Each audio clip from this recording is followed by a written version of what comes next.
रोजच्या गडबडीत नाश्त्याला काय बनवायचं हा एक प्रश्नच पडतो. तर आज मी तुम्हाला झटपट बनून तयार होणारे आणि एकदमच पौष्टिक असे मुगाचे अप्पे कसे बनवायचे ते दाखवणार आहे. ही रेसिपी नाश्त्यासाठी खूप परफेक्ट आहे. आपण मुलांना डब्यामध्ये सुद्धा देऊ शकतो.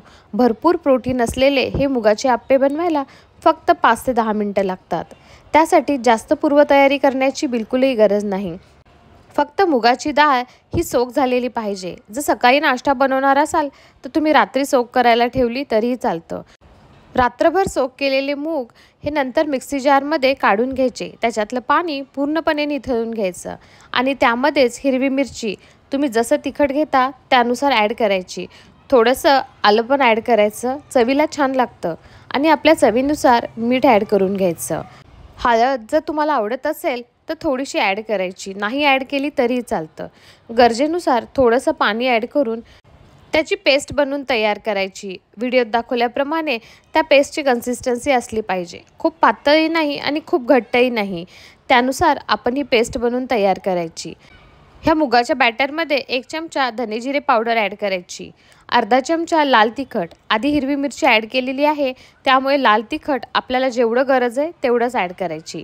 आणि मी अर्धा चमचा पावभाजी मसाला ॲड केला होता. हे ऑप्शनल आहे पण खाण्यासाठी एकदम छान आणि चटपटीत असे आपले अप्पे बनून तयार होतात. आपल्या गरजेनुसार आपण भाज्या ॲड करायच्या. फक्त कांदा, शिमला मिर्च, टोमॅटो आणि किसलेला गाजर हा मी ॲड केला होता. ह्या ठिकाणी तुम्ही किसलेलं बीट ॲड करू शकता. इवन छानपैकी किसलेली पत्तागोबी असेल एकदम बारीक बारीक तीही ॲड करू शकता. वरतून थोडीशी कोथिंबीर ॲड करायची आणि हे सर्व बॅटर मिक्स करून घ्यायचं. भरपूर भाज्या वापरलेल्या आहेत आणि सोबतच खूप सारं प्रोटीन असलेली मुगाची डाळ जी पचायला एकदम हलकी आणि सगळ्यात महत्त्वाचं खूप कमी कॅलरीज असतात. त्यामुळे हा नाश्ता खूप असा पौष्टिक बनून तयार होणार आहे.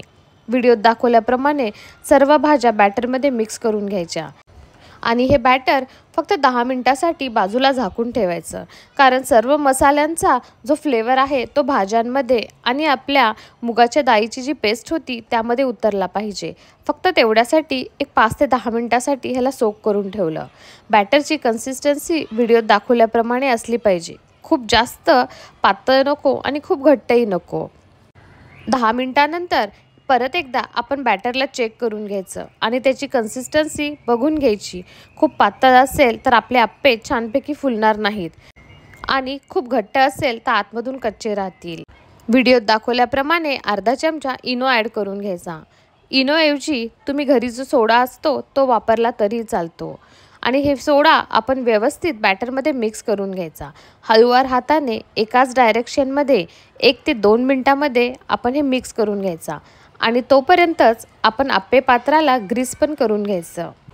म्हणजे अप्पे पात्रामध्ये आपण सर्व ठिकाणी थोडं थोडं ऑइल ॲड करून घ्यायचं. म्हणजे अप्पे आपल्या अप्पे पात्राला चिटकणार नाहीत.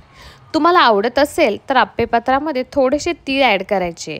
खालच्या साईडला जर आपण तीळ ॲड केले तर अप्पे दिसायलाही खूप छान दिसतात आणि खायला तेवढेच पौष्टिक. अप्पे पात्र मीडियम गॅसवर गरम करून घेतल्यानंतर त्याच्यामध्ये तेल आणि तीळ ॲड करून घ्यायचे.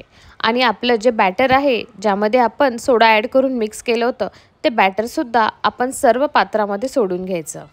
नंतर अप्पे पात्राला झाकून ठेवायचं आणि एक 5 मिनटं दोन्ही साईडनी अप्पे छानपैकी भाजून घ्यायचे. अप्पे पात्राला झाकण ठेवून मीडियम गॅसवर दोन्ही साईडनी अप्पे छानपैकी भाजून घ्यायचे. गॅसची फ्लेम कधीही मीडियम ठेवायची म्हणजे अप्पे करपणार नाहीत आणि मधूनसुद्धा व्यवस्थित वाफून निघतील. तर झटपट असा बनणारा आपले मुगाच्या अप्प्याची रेसिपी तुम्हाला कशी वाटली मला नक्की कळवा. आणि माझ्या चॅनलवर नवीन असताल तर सबस्क्राईब करायला विसरू नका. थँक्यू.